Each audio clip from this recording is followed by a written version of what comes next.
Nous avons vu que dans la dispensation de l'Ancien Testament, le Saint-Esprit opérait comme l'esprit de la prophétie, donnant aux choses un sens prophétique.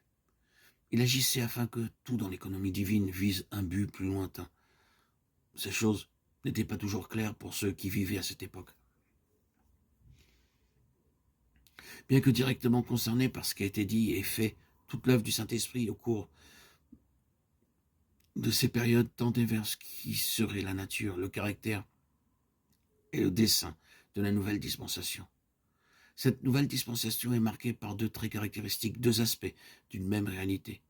C'est tout d'abord la dispensation de Christ intronisé à la droite de la majesté dans les cieux, et deuxièmement la venue du Saint-Esprit dans l'Église, rendant possible tout ce que cela signifiait. L'activité prophétique dans l'Ancien Testament avait plusieurs facettes. Elle avait certaines caractéristiques de la période qui devait venir.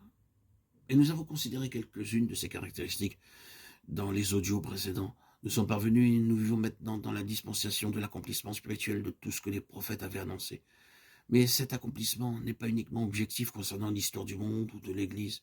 Cet accomplissement, c'est quelque chose d'intérieur dans la vie des membres de Christ. C'est une chose qui doit être bien saisie, même par les plus jeunes.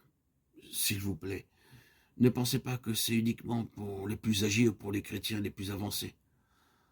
Cela nous concerne tous, de la même manière.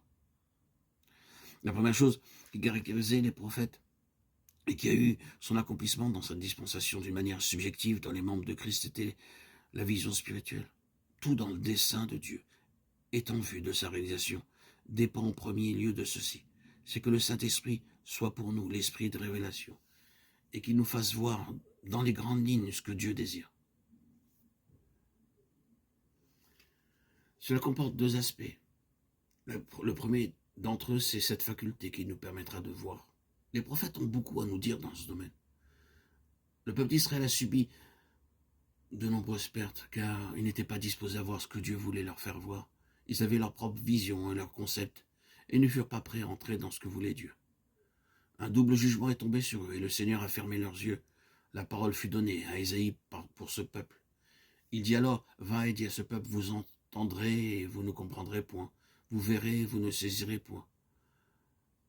Rends insensible le cœur de ce peuple, endurcis ses oreilles, et bouche-lui les yeux. Ésaïe 6, 9. C'était un jugement, et un terrible jugement. La faculté de la vue spirituelle de la vision a été neutralisée. C'était un terrible jugement, avec de terribles conséquences.